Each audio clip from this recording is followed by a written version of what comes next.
ने एटमी हथियारों को ईरान के बेहद करीब तैनात कर दिया है, जिसमें 2 जंगी बड़े हैं और उसमें तैनात F-35 जंगी जेट है। साथ ही ईरान के करीब तैनात थार्ड जैसे मिसाइलें डिफेंस सिस्टम शामिल है। अमेरिका के हथियारों की तैनाती ऐसे वक्त पे की गई है जब ईरान ने इराक में भयावह हमला किया है और ईरान ने इराक के इरबिल में मिसाइलों की बौछार कर दी है, जिसमें कि ISIS को टारगेट किया गया है। ये रिपोर्ट आपको दिखाते हैं।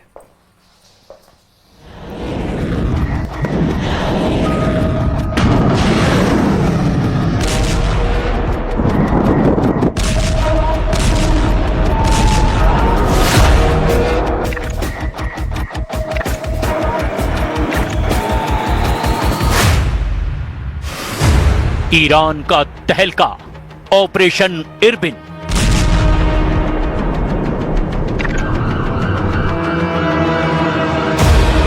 मोसाद बेस जला, अमेरिका तड़पने लगा।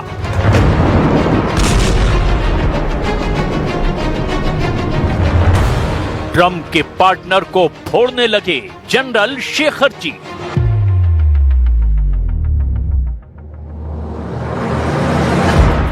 खामनेई अंडरग्राउंड, युद्ध का आखिरी राउंड।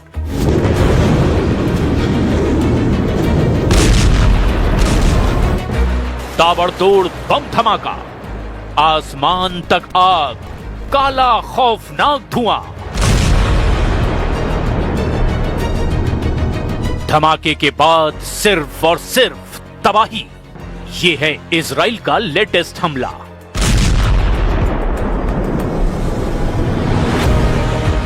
ईरान इसी तरह दहलने वाला है जैसे लेबनान में इजराइल हिजबुल्लाह को बेमौत मार रहा है। इजराइल उससे भयानक मौत ईरान के जनरलों को देने जा रहा है। इजराइल डिफेंस फोर्स ने ऐलान किया है कि अमेरिका हमले में देरी करता है तो फिर ईरान पर नेतन्याहू के जंगी जेटों से बमबारी शुरू होगी।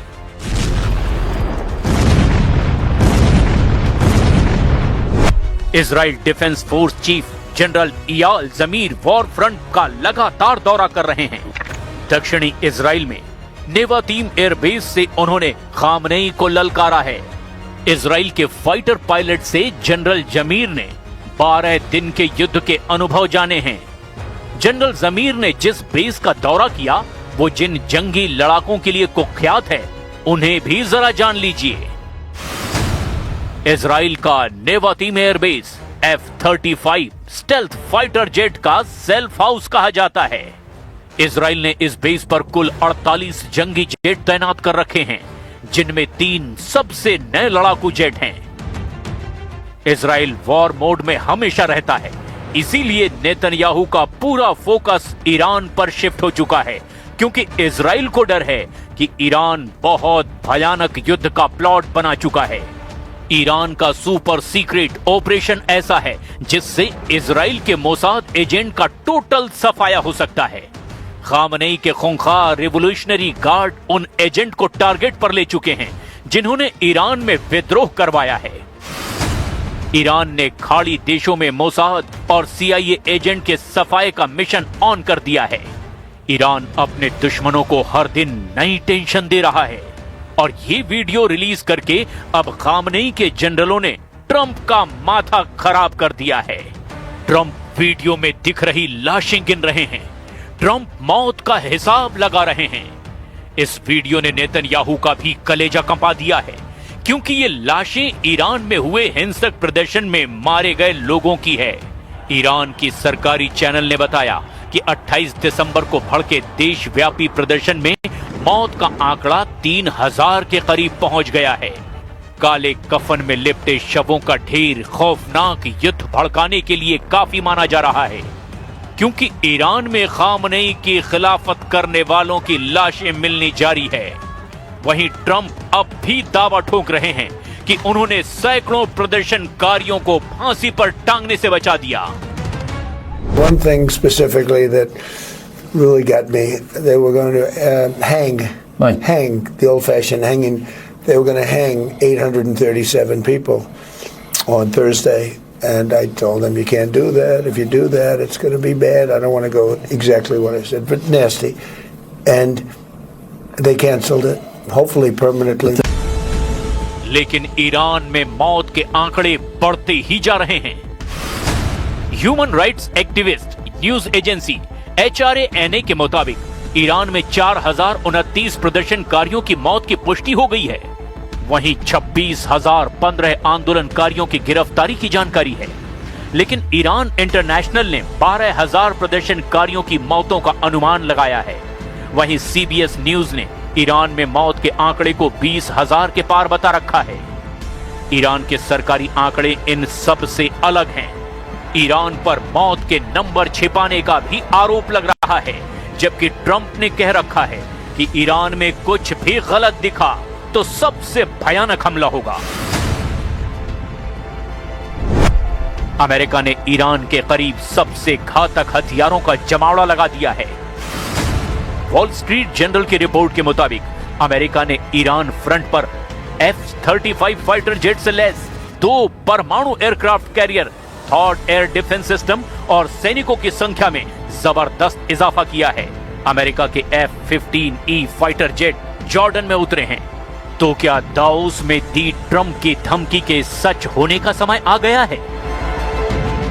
Well, they shouldn't be doing it, but I've left notification. Anything ever happens, we're going to blow the whole country is going to get blown up. If I were here and they were making that threat to somebody, not even a president, but somebody like they did with me, I would absolutely hit them so hard.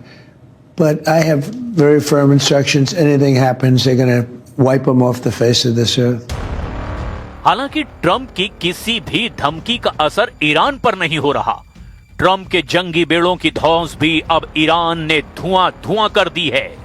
Trump के गुस्से का level जितना high हो रहा है, Iran उन्हें उतना ही चढ़ा रहा है। आखिर किस दम पर ईरान सुपर पावर से युद्ध के लिए तैयार है? क्यों सुप्रीम लीडर फिर से अंडरग्राउंड हो गए हैं? ईरान के सर्वोच्च नेता अयतुल्लाह अली खामनेई पिछले 7 महीनों में दूसरी बार अंडरग्राउंड हो गए हैं। खामनेई के अंडरग्राउंड होने के पीछे 2 बड़ी वजह बताई जा रही है। पहली, उनके ऊपर ट्रंप के हमले का खतरा। दूसरा, ईरान के रिवोल्यूशनरी गार्ड कॉर्प्स के सैन्य अड्डों पर अमेरिका के मिसाइल अटैक का डर। हालांकि इससे अलग थ्योरी ये दी जा रही है कि सुप्रीम लीडर एहतियातन अंडरग्राउंड हुए हैं, क्योंकि ईरान कुछ बड़े ऑपरेशन शुरू कर चुका है। ईरान ने 16 जनवरी से ऑपरेशन बदला शुरू कर रखा है। ईरान का पहला हमला इराक के इरबिन में हुआ था। ईरान ने इराक के इरबिन में अंधाधुंध मिसाइलों की बौछार करके कोहराम मचाया। ईरान के फाइटर ड्रोन के धमाके भी इरबिन में हुए थे। हैरानी की बात यह थी कि ईरान का हमला जिस इलाके में हुआ वहां अमेरिका और इजराइल दोनों की मौजूदगी है, लेकिन ईरान ने दावा किया कि उसके हमले के निशाने पर ISIS के सैन्य अड्डे थे। ईरान ने हवाई हमले को ISIS के आत्मघाती हमले का जवाब कहा।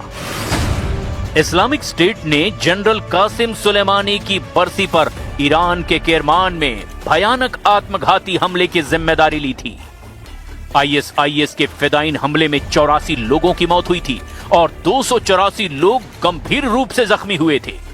ईरान ने इसी हमले का बदला लेने का दावा किया है, लेकिन इराक में बगदादी ब्रिगेड के बढ़ते आतंक को देखते हुए ही अब अमेरिका ने 2026 में 101वीं एयरबोर्न की तैनाती की।